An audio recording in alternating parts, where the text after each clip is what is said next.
23. Matt, would you leave us in the pledge, please? Pledge allegiance to the flag of the United States of America and to the republic for which it stands, one nation, under God, indivisible, with liberty and justice for all. Thank you. Can we have an approval of the minutes of April 4th? Mr. Chairman, I move we accept the minutes as presented. Is there a second? Second. All in favor? Aye. Aye, opposed, none, thank you. And can we have an approval of the minutes for April 6th? Mr. Chairman, I move we accept the minutes from April 6th as presented. Second. All in favor? Aye. Aye, opposed, none. Thank you very much. At this time, there's new public business. Anyone that's not on the agenda? Don't all jump at once. Oh, Mr. Bradstreet.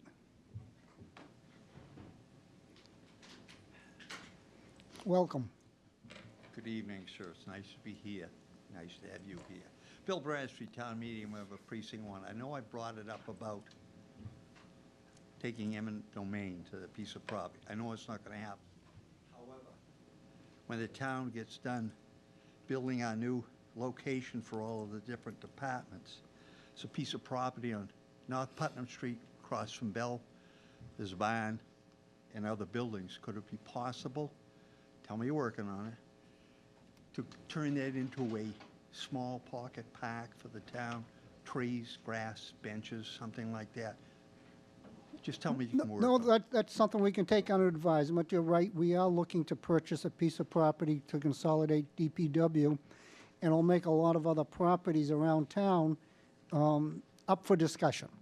So we'll put that on the list, Mr. Manager, of a possible pocket park.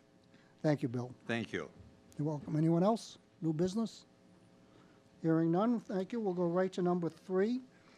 A public hearing will be held on the application of Cindy Lou Enterprises, LLC, DBA Clean Eats, 156 Andover Street, number 3.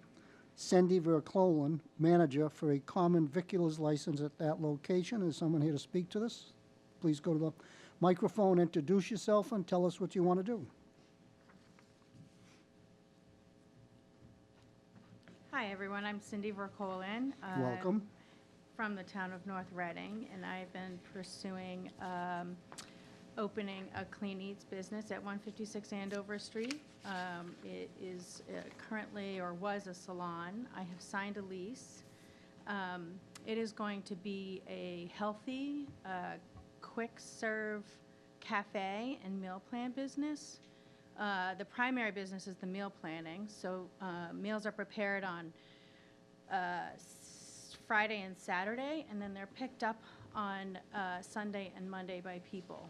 So they're prepared fresh, picked up, they're cooled, picked up, and then they're used at home for the next week. And so the meal plan comes out every week. But also on site is the healthy cafe. There's no oils or grease or anything. Those meals also prepared fresh with fresh ingredients. Extra meals are frozen and put into freezers, and over several weeks' time, there are many what they call grab and goes, that people who come into the cafe can pick up frozen meals and put them in their freezers and eat them within 6 months. I've been working with an architect. Plans are coming out hopefully tomorrow. I've been working with the Board of Health. And so, yeah, we've been going through, I have the ServSafe certification, I have the allergen certification that's required there, and I hope to get that submission to the Board of Health in this week as well. Contractors will be bidding over the next week to do the build-out, and hopefully we'll start construction in May. I plan to be open sometime in August. I think it'll take a good 12 weeks for that construction to take place. Hours of the cafe will be 11 a.m. to 7 p.m. Saturday and Sunday, it'll close at 3 p.m. That's mainly for pickup and meal plan preparation. So no long evenings or early mornings.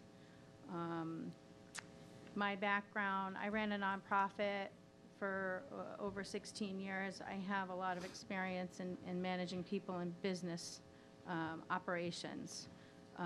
That's going to be my main focus. I will be hiring a manager. I have food service experience in my background, 6 years running a diner when I was in Maine. So I have always wanted to have my own food establishment. But I will be hiring more of a general manager to help with the operations side of things. Because I will have to have a lot of responsibilities on the business side in marketing and business development. I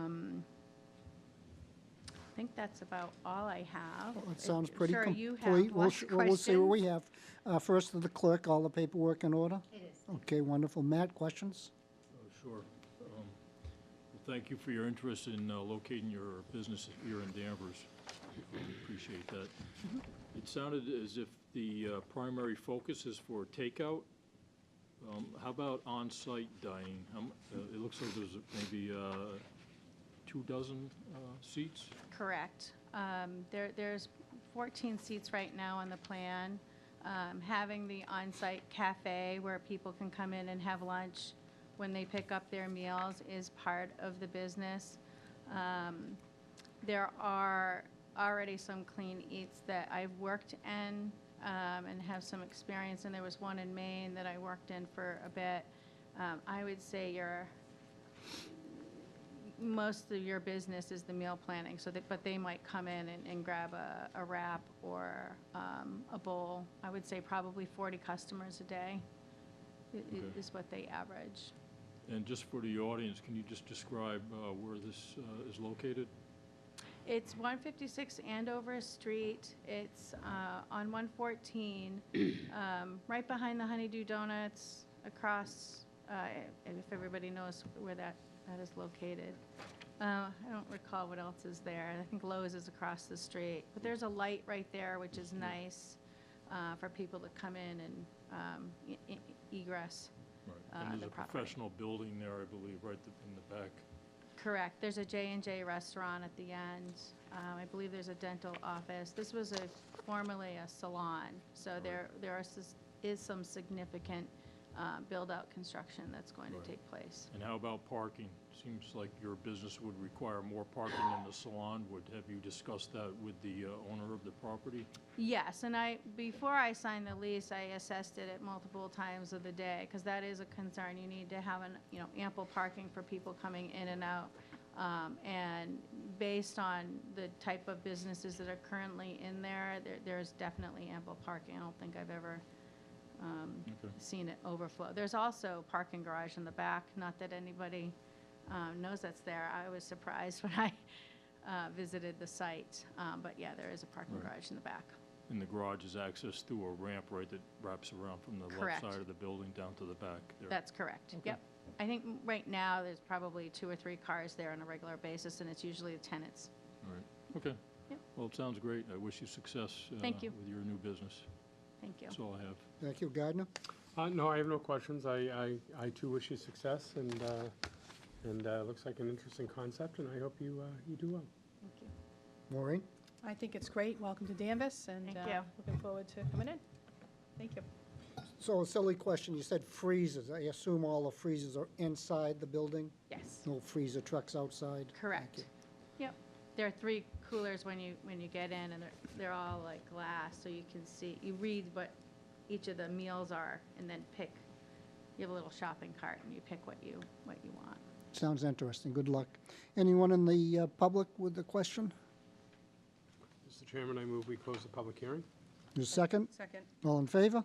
Aye. What's the will of the board? Mr. Chairman, I move we accept the application as presented. Second. Discussion? Hearing none. All in favor? Aye. Aye. Opposed? None. Good luck. Thank you very much. Thank you.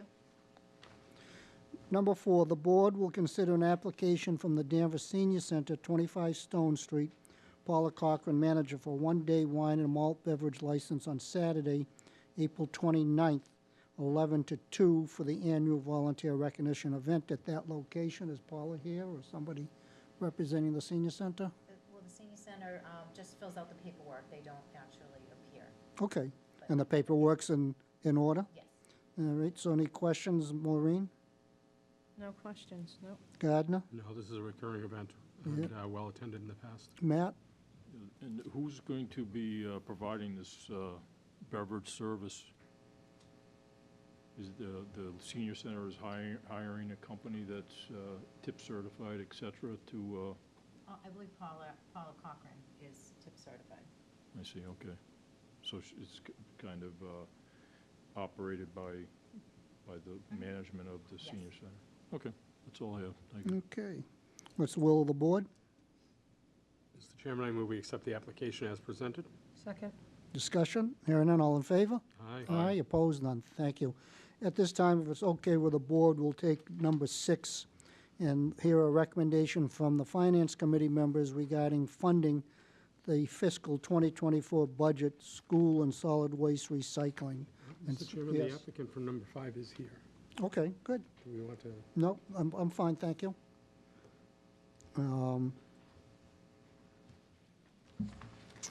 Welcome, introduce yourself to the folks at home, Eric. Good evening. Good evening. My name is Eric Mitchell. I'm the Vice Chair of the Finance Committee. I'm a member of the Danvers Cultural Council and a former member of the Municipal Light Board. Thank you for the opportunity to present tonight on behalf of the Finance Committee. I am joined in the audience, some of my colleagues from the Finance Committee, Michael, Wally, Paul, and Aaron are also here as well, just to show support for the recommendations that I'll present to you. Let me first acknowledge the role of the Finance Committee as an advisory one. The Finance Committee advises town meeting members and residents on financial matters, including the budget and departmental spending, and on all warrant articles, especially those involving the expenditure of tax dollars, including borrowing. So as my colleagues and I reviewed the proposed FY24 budget last week, this big book, it became clear that there was some consensus among us that we'd like to recommend some fundamental shifts in both budget priorities and some funding sources related to key areas. I'd like to summarize our discussion from last week and then share the recommendations. But as it says there, we were discussing the DPW budget, trash collection, specifically trash collection and education. But before going further on that, just a quick overview. So over the past 10 years, which is what we often do, review trends. Over the past 10 years, our public schools and our investment has basically been treading water. And I think we certainly will agree that the most vital service we provide as a community is education. Not only is it the largest part of our budget, but it's the service that most often draws people to a community and drives home values. This year, our schools requested a budget about $600,000 to address growing district special education costs, new programming, and ways to market the school better. Ultimately, these items were left out of the budget because they recognized that we're at our levy limit, and doing so would adversely impact other departments. There is only so much money to go around. My colleague Ted, who could not be here tonight, described it this way. We have made major investments in our schools to build great buildings, to get us 90% of the way there, and when we get down to that last 20%, we balk. You know, we just can't get the $600,000 for one reason or another. Let me pause here and say I am presenting tonight because our chair, C.R. Lyons, was unable to be here, so I should have said that before. So basically what we saw, and for anyone that watched, was a status quo budget from the school department and many of our departments, and a list of items from the school department that were not possible due to funding. And they basically said, here's a wish list, and here's what we would like to do. By comparison, we listened last week to the town manager and public works director describe all that they have done to maintain trash service in what has become just a ridiculous market. We have been talking about renewing our trash service contract for several years, and now that time has come. And so we heard about going out to bid and refining the bid several times to really bring what we were presented with. And what that amounts to after all of that work is $850,000 increase for a new contract, and then $980,000 or so for the barrels to go along with that contract. We have stretched ourselves to the brink. We're doing, really, my colleague would have said it best, we were bending over backwards to make sure that we could fund this entire increase for trash collection, whereas the night before, we just stopped and said, no, we can't give the schools any more. We believe that we have our priorities backwards. During last year's budget debate, we talked a lot about the need to reverse the incremental decline of education services. That discussion carried over to our budget review this year. Finance Committee believes we're doing a disservice to our students and taxpayers by not making strategic investments in our public schools. As I said, a community is as good as its school system. And we've talked a lot about the changes we're facing due to out-of-district special education costs. We need to pay an immediate bill, but we also need to implement new programming to keep those students that we serve from leaving in the first place. Our de facto school investment is not enough.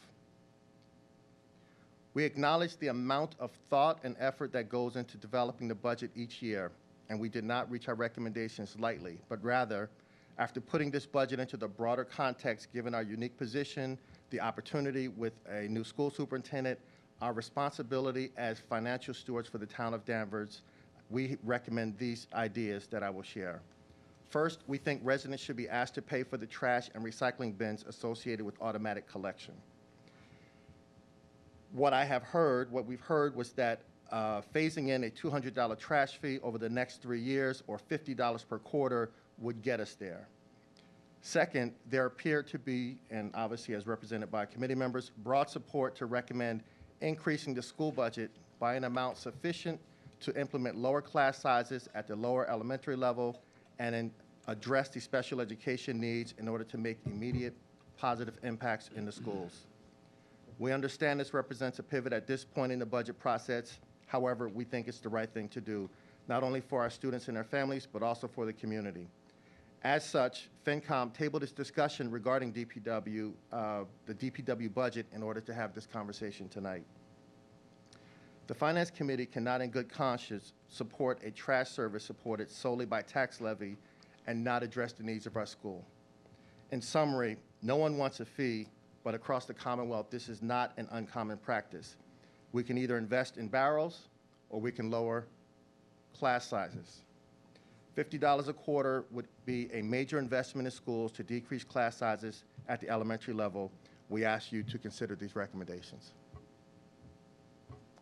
That's your presentation? That is it. Thank you, short and sweet. Short and sweet, to the point. Appreciate it. I can speak for myself.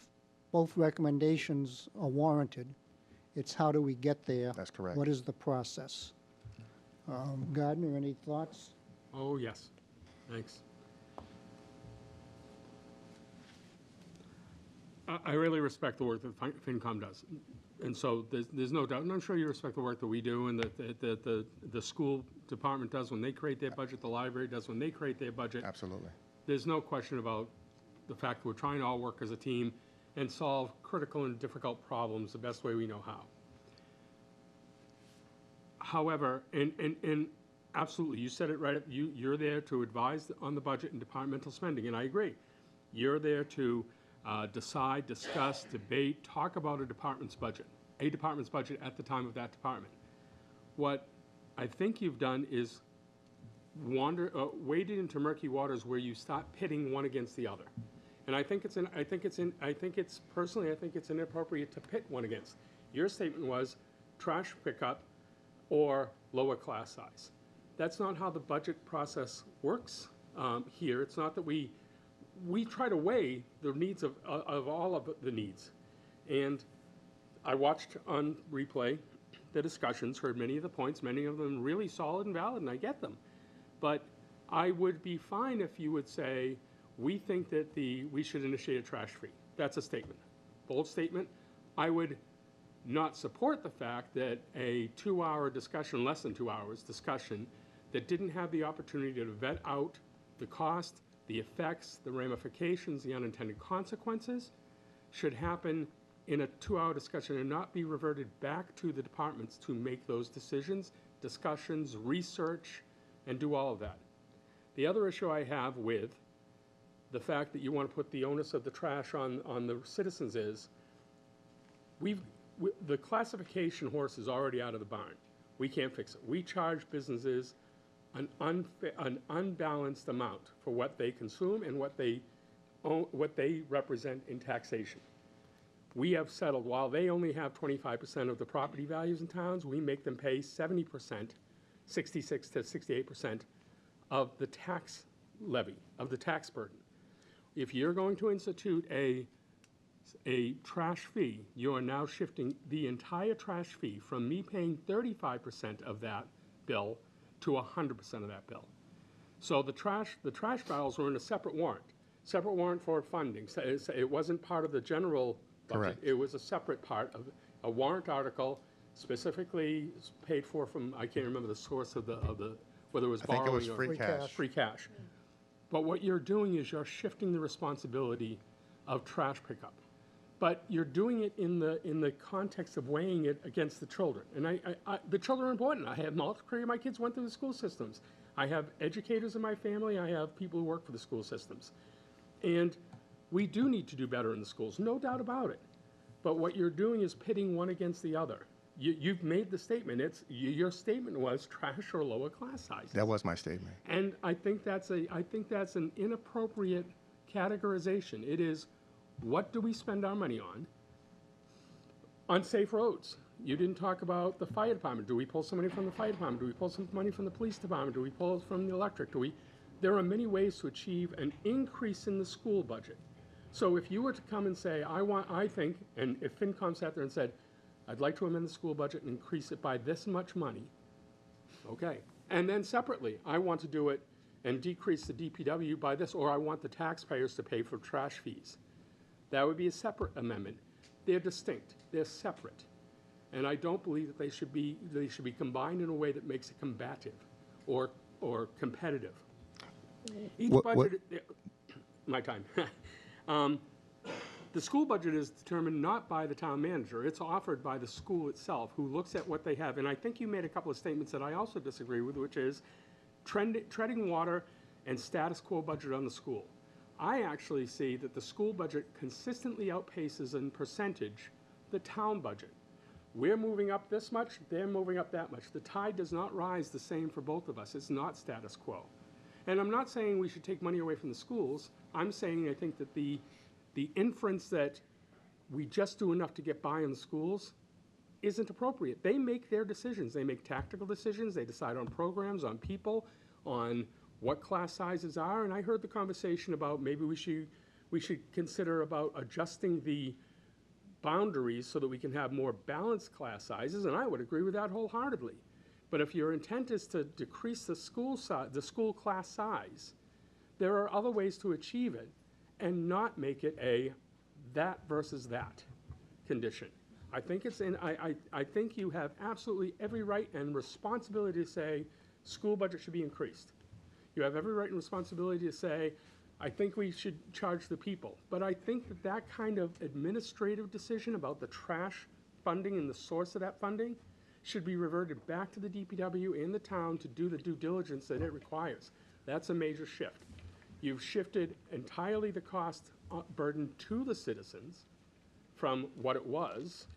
It was a 70-30, let's call it 66-33, whatever you want, 70-30. Sure. You've shifted the onus from 35% on my shoulders to 100% on my shoulders. And I think that just requires thought. I'm not saying it's bad or wrong. I'm saying it requires thoughtful investigation, discovery, discussions. I've been on the board long enough that we've actually discussed it twice. We discussed it in 2013 when we had a very dire year and we had to ask some departments to take zero increases, and they did. They ponied up for the town. For the sake of the town, the employees ponied up. And that was a discussion point at that time, and it was once early in my select board career. And both times we looked at what would be the result be. I think that you have sound ideas that should be separated, not bundled together in a competitive nature. So those are my thoughts. Thank you. Thank you. Maureen? I agree with what Gardner's saying, you know. It's tough. We want to provide for our children in school. I understand the class size, but I really don't want to impose any more fees on the residents. I mean, we've got to balance, we've got to find the money. How can we look on ways to increase the school budget? You know, as Gardner said, you know, department heads maybe not take as much raises or things like that. I'm not saying that. You know, well, I'm not saying that, but let's take a look at the whole picture. We need to, you know, we've got some serious expenses coming up, and I too appreciate what you say, but I can't see any more fees for the residents at this point. Matt? Yes, thank you. So two-part question. First, your proposal for the $200 annual trash fee, what will that replace? Is that incorrect? Matt, we're really just taking these recommendations tonight, and we'll be figuring a path I forwards. understand what the conversation is, so it's clear in my mind. They haven't taken a vote yet. All right, well, there's a proposal to initiate a fee for residents to cover refuse collection. Is that correct? That's an idea they brought up, FinCom, but they haven't voted on it yet. In a minute. David, did you ever, I know you came in late, David, did you have any I'm comment? so Not done embarrassed. yet. I thought the meeting was at 7, which it has been for the last 40 years, until we changed it. I'm not done. Hold on, Oh, Matt. excuse me. Could you gist me as to just what is up here on this agenda? Yes, the I've read it Finance all, and Committee has recommended that the citizens pay for the trash bins. Okay. And they want to increase the school budget, some $600,000, which the school department didn't ask for directly. They had the wish list that every department has, is a wish list of the things that they'd like to have if they could, but And they, I was at the last Finance Committee hearing when we discussed. right, this. you were there that night. For intro- Right, so you know the gist of the conversation. thank And those are the two recommendations they made tonight. Matt, you had further questions? Sorry, Matt. Yeah, I'm just trying to understand exactly what the FinCom is recommending, that this annual trash fee, whatever it is, will cover entirely going forward the collection of trash from residents. It doesn't cover the cost of these new bins. They're two separate issues. Yeah, I'm trying to understand what the FinCom is saying. They've come before us tonight, but it's not clear to me. All right, well, we'll just ignore the fee then. But the fact that you want to divert what is a line item today for refuse collection, it's a kind of an end run around the Prop 2.5 limit that we have, right? So I think I heard a comment where we don't have the intestinal fortitude, or the voters don't have the intestinal fortitude to do an override, which is, I think, what FinCom is sort of suggesting. I don't believe that we've suggested that, but Okay, well, Mr. there was Chair. mention of the levy limit, and the reason that the Prop 2.5 exists, that was a citizens, that was a ballot referendum back in 1980. It was supported by the majority of the voters in Massachusetts, and the reason for that was that the significant increases year over year for property taxes. We were known as Taxachusetts. I'm not sure if that's still pertinent today, but to divert the line item funding to the schools, there was mention that the objective was to reduce the student-to-teacher ratio in the elementary schools. I think the average in Massachusetts is around 20 students to one teacher. And I think I heard one of the FinCom members say that it should be down closer to 16. I don't think that all 5 of our elementary schools have the same student-to-teacher ratio. Some are probably less than 16. So I don't think it's a conversation that we should have in the 11th hour. A town meeting is just several weeks away.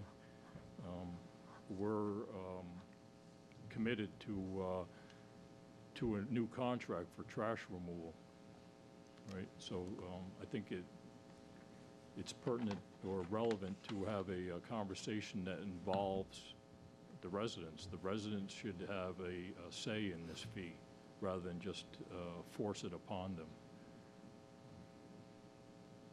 probably could speak for quite a while longer about this, but I think I'll just stop here. Thank you. Mike Landers? Thank you, Mr. Chair. I can assure you that I know how the process works in regards to the budget in this town. And I can remind this board that the Finance Committee is the last stop before the town meeting. We are advisory for sure, but it is our recommendation that acts as the main motion on that board for that town meeting. It's the way it's been since we passed the Town Meeting Act in the early part of last century. And I can assure you, based on my 42 years of going to Finance Committee meetings and town meetings, that the Finance Committee has very, very actively participated in what could otherwise be considered policy decisions, because the power of the purse oftentimes is what results in policy. Let me make it perfectly clear what we talked about. We talked about $1 million being expended by the town to buy people their trash bins. People right now buy their own trash bins. We do not buy the trash bins for our residents right now. With this new contract, there was a decision made, whether it was made by departmental folks up through the Board of Selectmen, the Select Board, that was a decision that would appear, based on our discussion, to be something that we did not agree with. We could not understand why we would be expending $1 million to buy citizens something they currently have to buy themselves, and yet not willing to expend that money in another area. So if people want to describe it as a them versus them type of situation, go right ahead. But that wasn't what this was. This was looking at a policy decision to expend $1 million in a way that I think it would be fair to say that the Finance Committee did not agree with. And over my 42 years, I can assure you I've seen a lot of times where the Finance Committee has not agreed with budgetary numbers that have been brought before them. I've seen the Finance Committee change warrant articles. I've seen the Finance Committee change things that have nothing to do with finance, like a historic district or something else that might come up. That's what the Finance Committee in Danvers does. And that's what we did in our discussion. We also discussed the possibility of putting more money into the public schools. That's, and again, that's perfectly reasonable in regards to that. We didn't vote on anything. We won't vote on this until next week, when we have our hearings on that next week.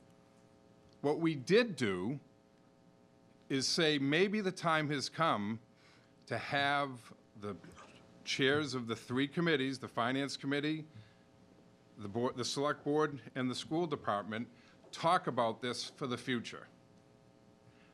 My guess is that we have no choice but to vote to appropriate, certainly, the amount of money necessary to buy those bins. We have to buy those bins. But we will likely look for some mechanism to be able to pay for those in a way that doesn't come out of free cash at the end of the day. And then the question is going to be, do we find a way to fund some other stuff? But that's what this discussion is about. More importantly, again, we were invited, our board was invited to come here. I've never, again, 42 years, I've never seen that happen. Perfectly fine showing up, talking with you folks, but, you know, we're going to vote next week the way we're going to vote, and it's going to result in a recommendation. And my guess is people are going to be put into an uncomfortable position, potentially, amongst other folks as a result of it. So be it. Our job is to do what we think is financially prudent for the community. We'd hope that you'd support this.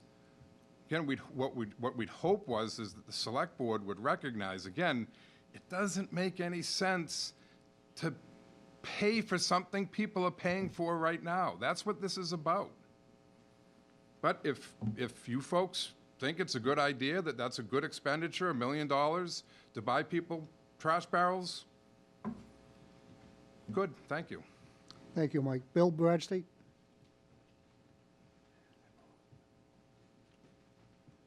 Again, Bill Bradstreet, town meeting member. At my tender age, education is very important. I'd like to think that the parties, as was stated, can get together and decide on something that is acceptable to everyone, at least part of the way. But again, education is very important. I know it was to me, and I didn't take advantage of all that I could have. I'd like to see that the future generations are given all the chances that I was of it, and that they take advantage of them. Education. Trash is trash. Education is very important to all of us at any age. Thank you. Thank you, Bill. Anyone else? Over.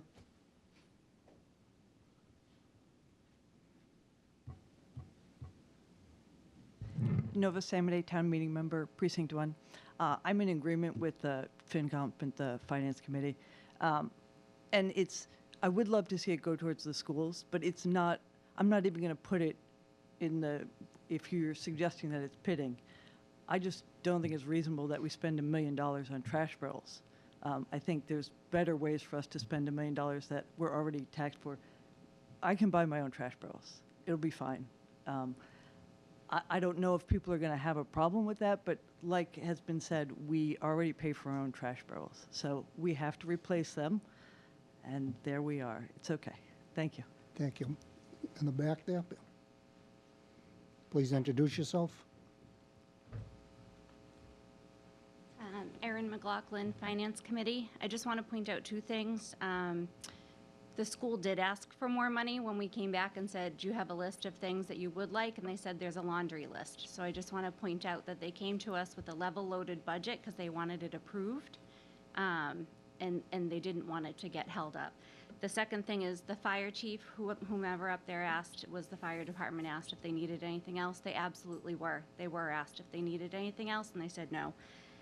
The last thing I want to point out, we've already stated, we all are responsible for our own barrels. Keep in mind that the service plan that is going to be supported actually repairs the barrels and or replaces them. So actually the ROI on them would be about 3 years. People would pay them off after 3 years, where if we were still responsible for paying for our own barrels, we would have to probably replace them. At my house, we replace our barrels every 2 years because they're either getting lost or damaged. And additionally, we looked at other towns surrounding us, and majority, I'd say 95% of the other towns all have a trash disposal fee, so we're way behind the time on that.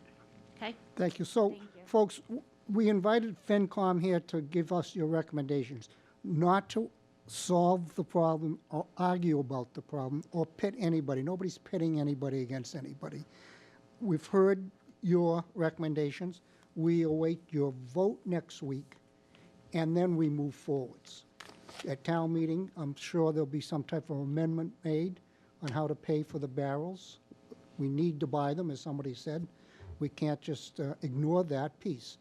We need to have the barrels ready to go July 1st. So I await your discussion next week, and I'm going to ask, you had a question, sir, without getting into details of the process? Go, please. Introduce yourself.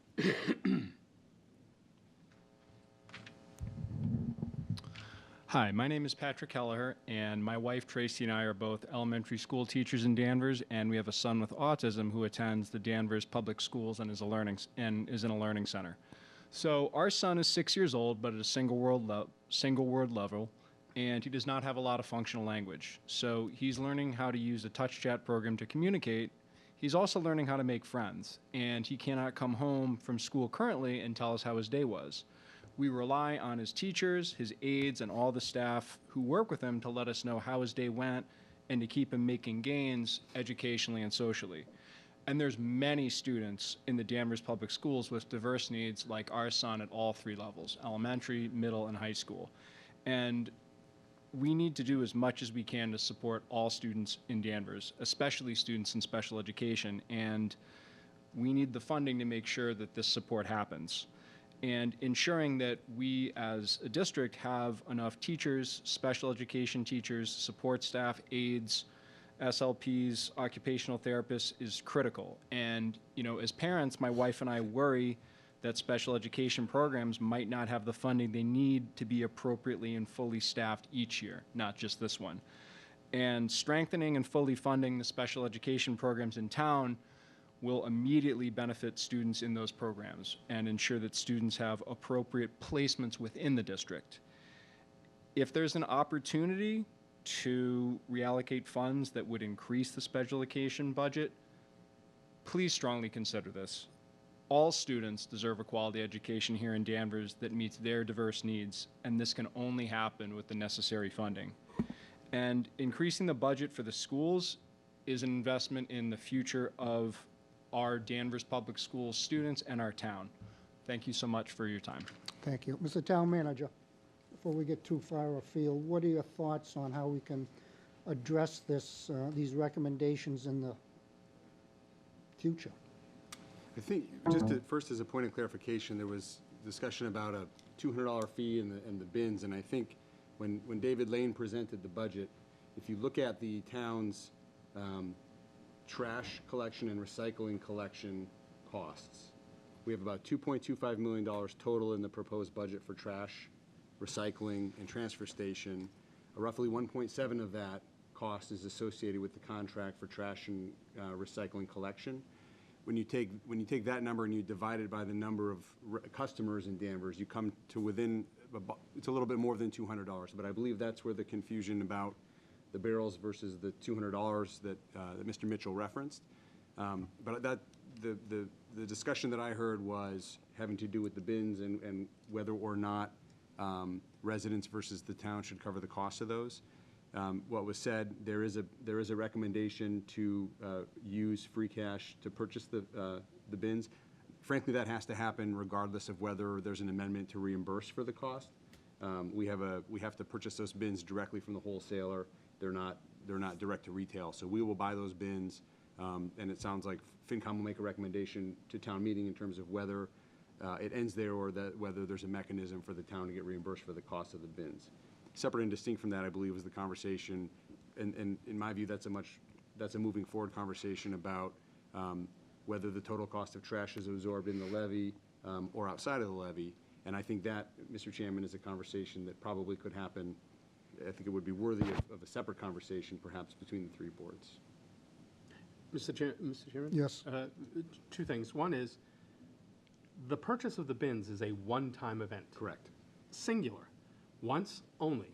And those bins, they're right back there, though they aren't the right color, they aren't representative of the correct color, are several $100s, a couple $100, a sizable amount. They're not the $25 or $30 Ace Hardware bins people buy, that people have. Those are the ones exactly those right back there. They just, the green one will be blue because it's larger for recycle every 2 weeks, and the smaller one will be your weekly trash pickup. I think that the unit cost, Mr. Lane said the unit cost comes out to around $50 or $60, and the recycling bins may qualify for a partial rebate. Okay. But yes, correct. 50 or 60 each, so we're talking. Give or take. Okay. And again, my concern was that the warrant allows, based on classification, let's just say it's $150.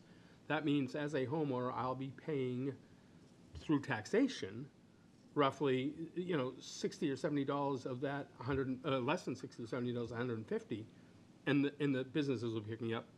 And classification's wrong, but is Just as it is the opposite. Just as a point of clarification, residents are 66%. Okay, and they're 33 instead as opposed to the 25, but nonetheless. So if I may, what the price of the barrels are individually is not a question at the moment.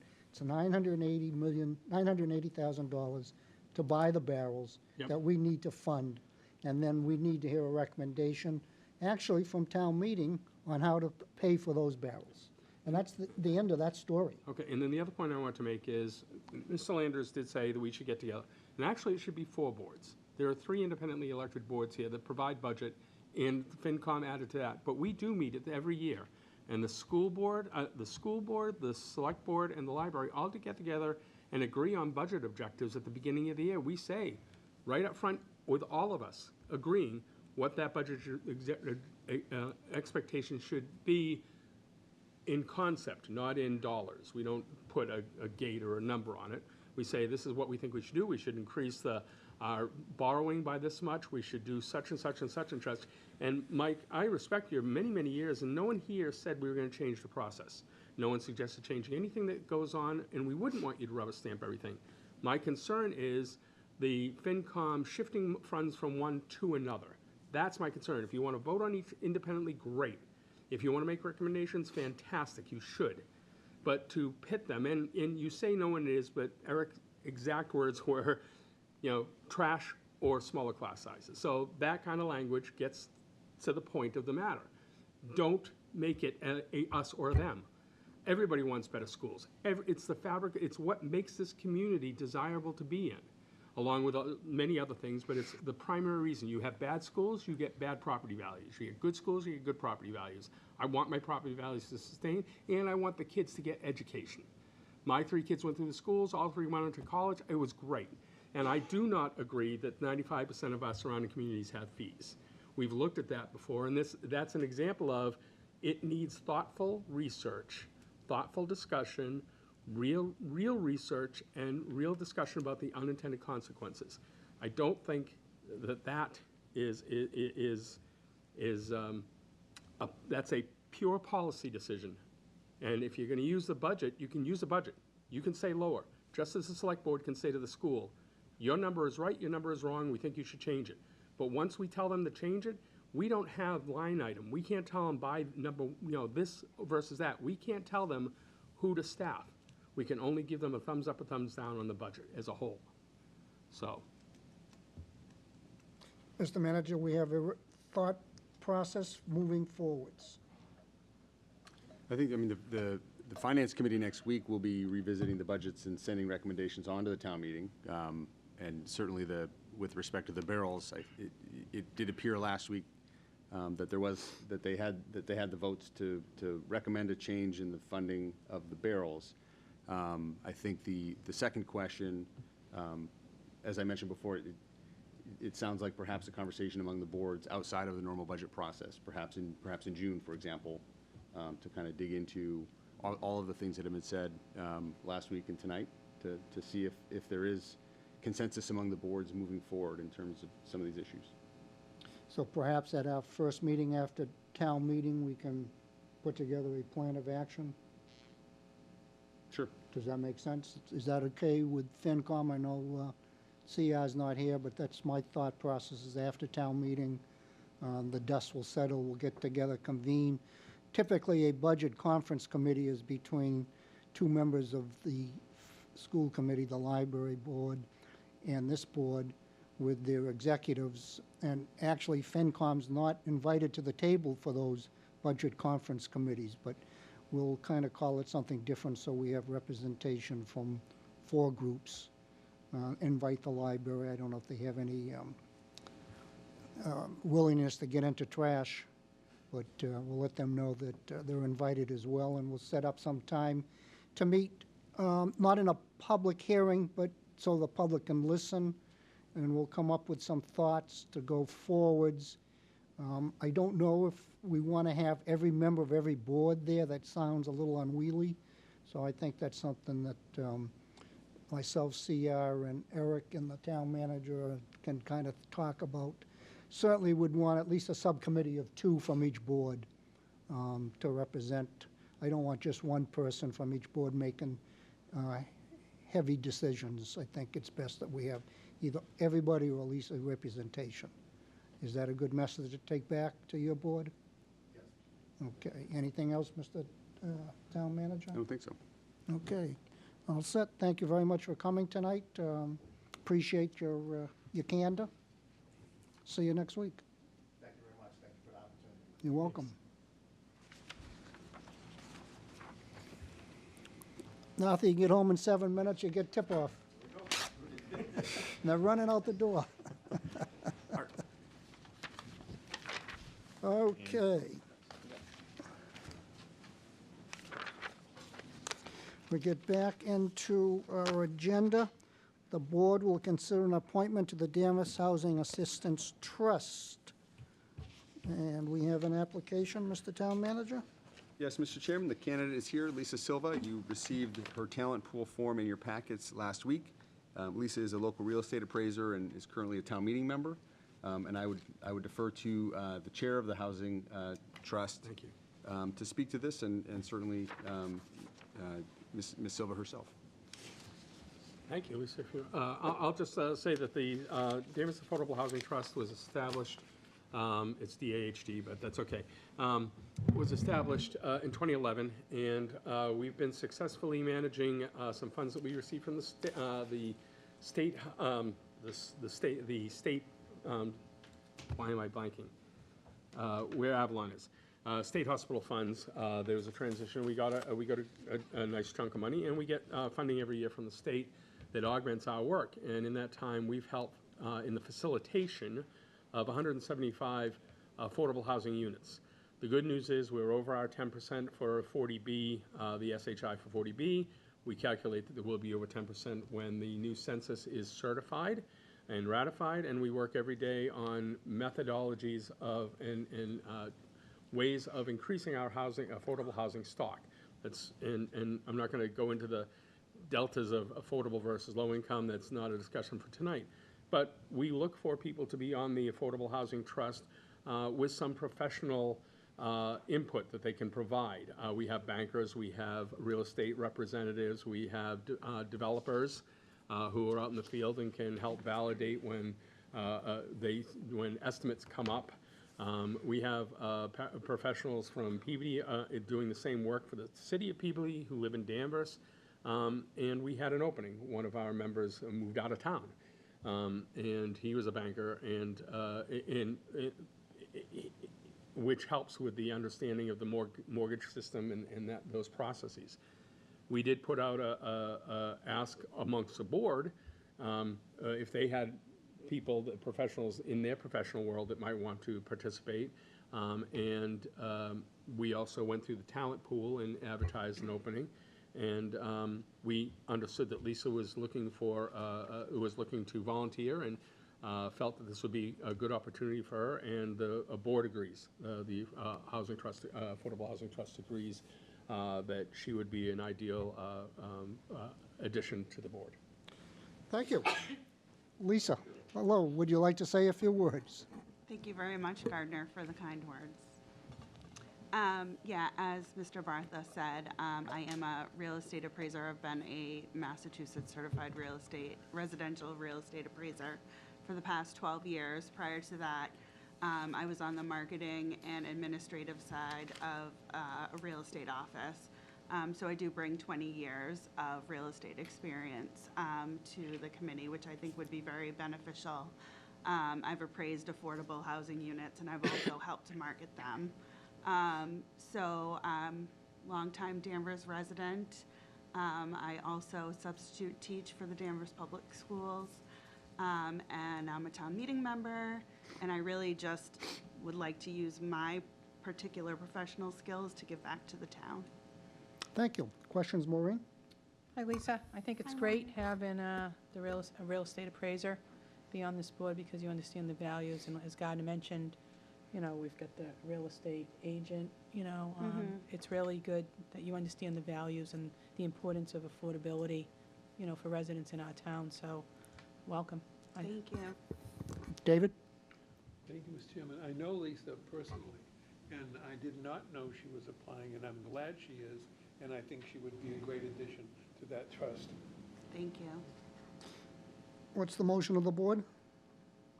Mr. Chairman, I move we, as the chairman of the Affordable Housing Trust, I'm going to sit back actually and ask someone else to make the motion. I'll make the motion to, where are we? Appoint Lisa to Appoint the Lisa Housing Sil- Trust to the and Trust. Housing Trust Board, Lisa Silva. to the Affordable Housing Trust Board. Is there a second?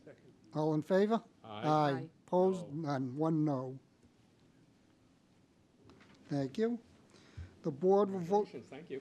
Thank you so much. See you at the next meeting. You're all set. Thank you. Okey-dokey. The board will vote to confirm a reappointment by the town manager of the Conservation Commission. Mr. Town Manager? Hey, Mr. Chairman, the name is not on here, but Vanessa Curran has finished a 3-year appointment to the Conservation Commission.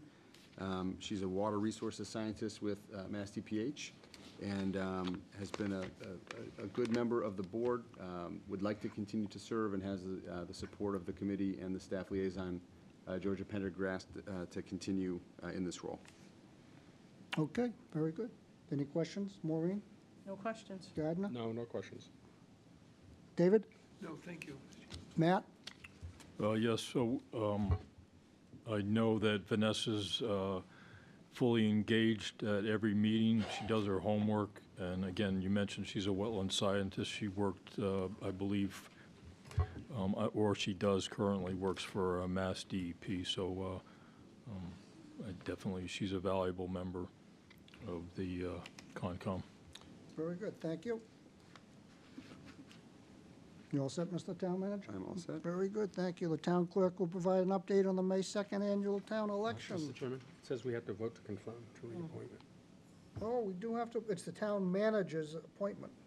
Which is, I raised the point that it appears to be a, Yeah, do we I'm- vote to confirm or not?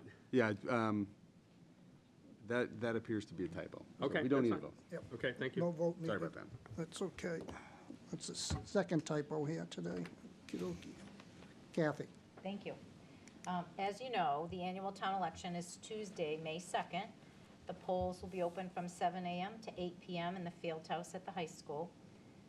There is no vote by mail for this election, but for those who prefer to vote prior to Election Day, we're happy to hold an early voting session here in the Toomey Room on Saturday, the 22nd, from 10 a.m. to 4 p.m. Absentee ballots are also available to those who qualify, but would have to be requested by Tuesday, April 25th. And then on the ballot, our town meeting seats, along with the positions of moderator, select board, school committee, library trustee, and the housing authority. And then in addition to the candidates, as a reminder, there's a question on the ballot whether the town will accept the Community Preservation Act. And the details are available on the town's website under the town clerk section. And residents can reach out to our office if they have any questions. And that's all I have, unless you have questions for me.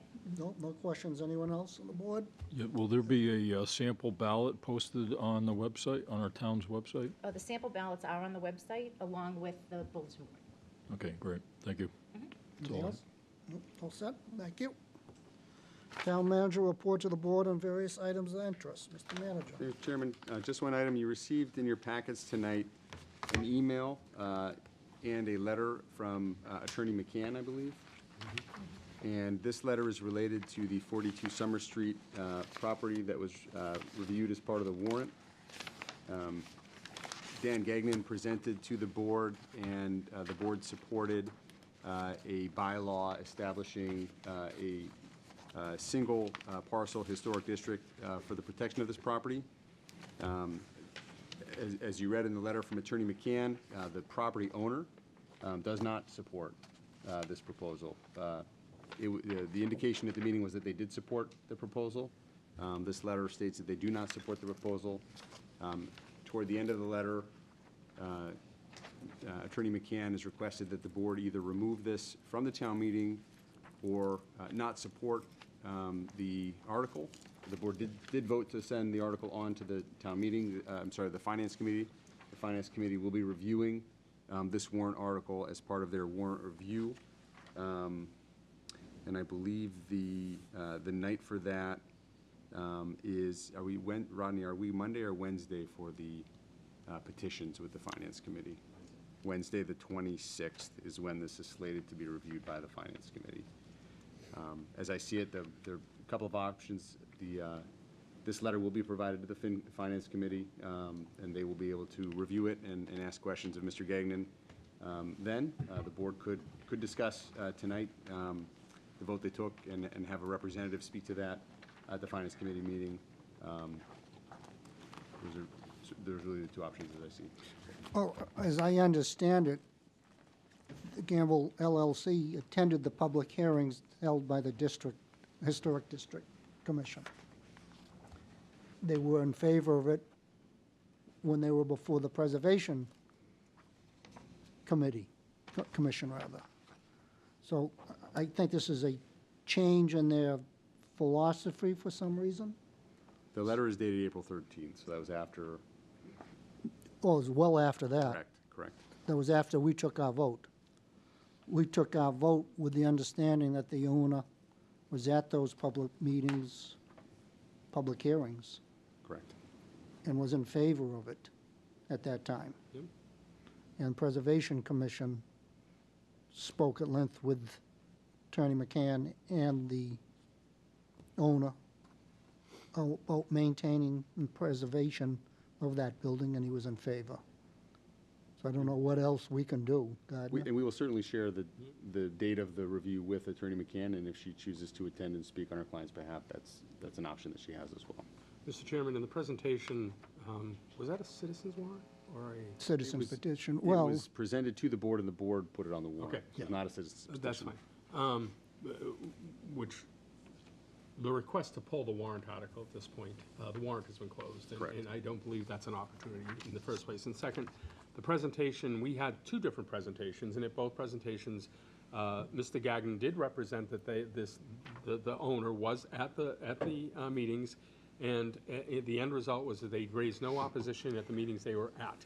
He didn't, and when asked if they explicitly approved or why wouldn't they approve, he only referred back to their participation at the other meetings, and I think he was absolutely accurate and forthright about that. We moved it on based on that, and other people were at that meeting and agreed. So I'm not under the, and the suggestion that we should have invited them to the warrant meeting is every citizen's invited to the warrant meeting. It's an open public meeting. If they want to go to, and it sounds like they're well aware that it's an upcoming FinCom decision, certainly they can voice their opinion then, but I don't see that, I'm not in favor of reopening it from this board's perspective at this point. anyone else comment? I agree with that. Okay, I agree, too. okay, Thank there's you. a consensus, move on. Great. That's all I have, Mr. Chairman. Oh, that's it, okay, thank you. The board will consider the consent calendar. Mr. Chairman, I move we accept the consent calendar as presented. Second. No Including the- changes, No, Everything including the looks like- parade. including the parade. All in favor? Aye. Opposed? None? Thank you, go ahead. New business, previous business updates, Maureen? I really don't have much. You know, just concerned about, it was nice that FinCom did come before us, and I do understand the importance of the education and the kids. You know, maybe, I like that, Dan, that, you know, have two members from every board, you know, talk about this. How can we make this better for the kids? You know, I don't know about, I'm hearing that some classes aren't filled. Is there an option of redistricting? You know, but that will be something from the future for us to talk about. That's really about it. Thank you. David? Thank you, Dan. I just have a continuing observation having to do with fairness. I've been in the fairness business for 54 years. And as I've said before, I live across the street. I have paid my real estate tax timely for 54 years. I don't have children in the school, but my mother and her 9 siblings all went through the Danvers school system. So I begrudge the students absolutely nothing. But what troubles me is that there is, I believe, $6 or $7 billion worth of taxable property in the town of Danvers.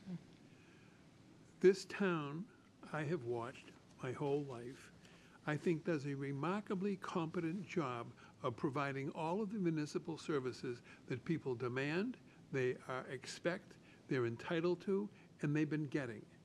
And I'm also confident that our finance committee, and I've never seen a finer finance, I watched them all. I was a moderator once and had to appoint people, and it was like pulling teeth to get people to go onto the finance committee.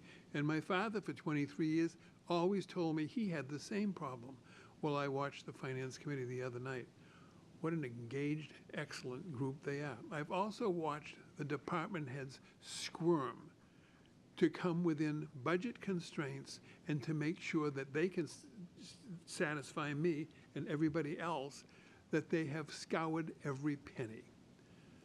So what does it come down to? There is $1 billion worth of property in this town, which includes Essex Aggie, North Shore Community College, my high school, St. John's Prep, the Massachusetts General Real Estate Holding Trust, which is not it's a medical facility only because all of the space is rented to medical people.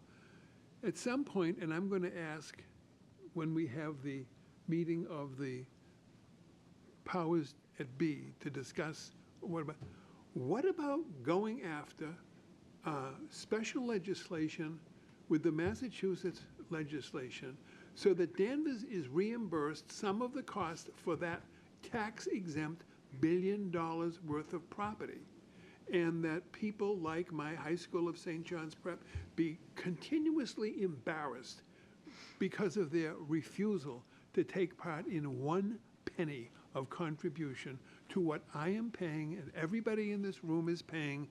And finally, at my age, every single day I have complaints from my colleagues. Most of them are in their homes that they've been into for years. They put their kids through school. They put other kids through school. They finally would like to have 1 week of vacation at Canopy Lake or up at Lake Winnipesaukee and stay in a little cottage with their Chevrolet. And they see their money being eaten away by taxes, and I see it being eaten away by the Commonwealth's inability to deal with this, eaten away by Essex Aggie's exorbitant, unreasonable, ridiculous rape of the town with the way it has considered our budget contribution. And so I will always say to the people who speak to me at McDonald's and everywhere else, I'll do the best I can to try to result in fairness, but I'm 80. It may not happen in my lifetime. Thank you. Thank you. Gardner? I didn't have any correspondence that we didn't all receive since the last meeting. I didn't amend the meeting minutes that we passed earlier, but Mr. Chairman, I would ask that if a member does not state at the end of the meeting, they're marked as partially participating. They're partially present. To willfully leave and not listen to the other board members, or more importantly, offer any comments or correspondence that that person has received from the citizen tree is disrespectful to the board and to the voters. So I would ask that we mark those who are present, and those who leave early as partially present. I think I've seen minutes in the past that mention when somebody leaves early, am I correct? You do. I do. I don't think you're going to see it in these 2 minutes that Right. you're looking Right, at. but in the others, it is duly noted in the minutes. Are you going to Not a mark need to- me as tardy I today? have Yes, it you right are. here, You're Mr. tardy. Mills. I've got the time noted right here. Yeah. And David, we've been meeting at 6:30 all this session. Well, I know. And before Dan, that, it but was it was 6. for years and His years and commute's years. long. You got caught in traffic. Maybe you thought it was the finance committee meeting. Maybe you thought it was Well, finance committee right, meeting. Finance Committee was 7 o'clock. That was a late night, wasn't it? Well, but it was a very, very, very, very quality meeting. Oh, yeah, it was, yeah. No, I watched it. I've never seen the think finance we all committee watched be it. so competent. Folks, if you see a veteran, please thank the veteran for their service, and if there's no other business to come before the board, the meeting is adjourned. Good night, Danvers.